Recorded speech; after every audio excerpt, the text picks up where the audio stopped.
This is the icon of the seas. It costs $2 billion to build and carries over 7,000 passengers every single week, and tickets start at just $150 a day.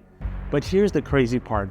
At that price, the cruise basically loses about $50 a day on tickets, and yet the Royal Caribbean made over $16 billion in revenue last year. So the ticket is losing money. Where's the $16 billion coming from? A typical 7-day Caribbean cruise on a mainstream line like Carnival or Royal Caribbean costs as little as $500 to $800 per person. That's about $70 to $100 a day. And for that, you get a cozy cabin, 3 meals a day, entertainment every night, a pool, a gym, and transportation between multiple destinations. Try doing all that in New York for a day. It's basically impossible. So how do they afford to offer that? And honestly, they kinda can. Once you add up fuel, food, crew wages, port fees, maintenance, and marketing, the ticket doesn't cover it. They're literally losing money on every passenger that walks on board. So the question is, why do they do it? Because the money isn't the ticket, it's what happens after you board. You see, cruise ships aren't designed like hotels. They're designed more like casinos. Take the Icon of the Seas, for example. It's built around 8 themed neighborhoods spread across 20 decks, and the way they've laid it out, there is no direct path from your cabin to basically anywhere. The elevators and the stairs take you to the same central area, the Royal Promenade. It has over 20 bars and restaurants, the casino, retail stores, all packed into this one massive area that every passenger walks through multiple times a day. You want to get to the pool, you're passing through the shops. You want to go to the theater, you're passing through the bars. There is no quiet route on this ship, and every path crosses a revenue zone. The average mainstream cruise passenger spends between $100 and $175 per day on board, on top of the ticket, on drinks, specialty, dining, spa treatments, Wi-Fi, shore excursions, and the casino. On a 7-day cruise, that's an extra $700 to $1,200 per person. And on a ship carrying 6,000 passengers, that's between $4 to $7 million in onboard revenue per sailing.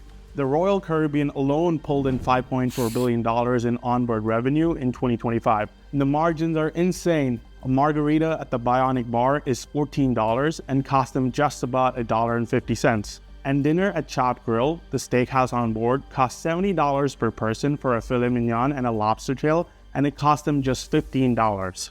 Wi-Fi is bought in bulk via satellite and resold to you for $15 to $20 a day. They make 70 to 90% margin on almost everything on board. You're in the middle of an ocean and there's no competition, and there's no cheaper option down the street. That's why most cruise lines ban outside food and drinks.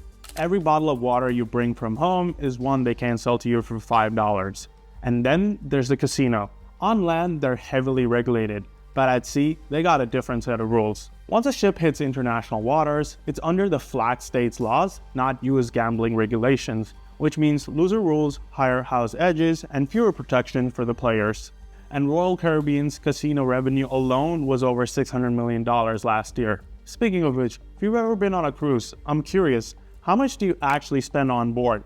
Drop it in the comments below. Now, that's the mainstream cruise line, but there are actually 3 tiers to the industry. You got mainstream, premium, and luxury lines. Mainstream lines like Carnival and Royal Caribbean, they're playing a volume game. Low ticket price, but massive onboard spending. And then you've got premium lines like Celebrity and Holland America. Higher ticket prices starting at about $200 to $400 a day. They still make money on board, but the ticket itself is already profitable. And then there are the luxury lines like the Regent 7 Seas or Silver Sea, maybe 500 to 700 passengers, and tickets starting at about $500 to $1,000 a day. And everything from drinks, excursions, Wi-Fi, gratuities are included. The margin is built into the ticket up front. But here's the smart part. The biggest cruise companies own brands across all 3 tiers. Carnival Corporation owns Carnival at the mainstream level, Holland America at premium, and Cunard at luxury. And the Royal Caribbean Group owns the Royal Caribbean, Celebrity, and Silver Sea. It's the same parent company and the same back-end operations, just 3 different customers at 3 different price points. And they move ships between brands depending on where the demand is. The Carnival Splendor started as a mainstream Carnival ship until 2019. Then it was transferred to P&O Cruises Australia, a premium brand in the same family, and then renamed to the Pacific Explorer. And in 2025, it came back to Carnival as the Carnival Adventure. But there's another side to this business that most people don't know about. You see, most cruise ships aren't registered in the US or the UK or any country where the passengers are actually from. If you look at the stern of almost every major cruise ship, you'll see a name like Nassau or Panama, Hamilton or Liberia. That's not where the ship was built, that's where it's legally registered. And that distinction alone is worth hundreds of millions of dollars. That is called a flag of convenience. A cruise ship can register in whichever country offers the best tax rate, the loosest labor laws, and the fewest regulations. So a company like Carnival, which is headquartered in Miami and whose passengers are mostly American and whose ships leave from American ports but registered in Panama, pay almost zero federal income tax. In some years, it's less than 5%, and in most years, it's basically zero. Compare that to a 5-star hotel chain like Hilton, who end up paying 20 to 25% in corporate tax. That alone saves the cruises hundreds of millions of dollars every single year. But the flag does something else too. It determines labor law. A ship registered in Panama follows Panamanian labor law, not the US labor law, which means cruises can hire crew from the Philippines, Indonesia, India, pay wages that would be illegal in the United States. One former crew member said this on Reddit.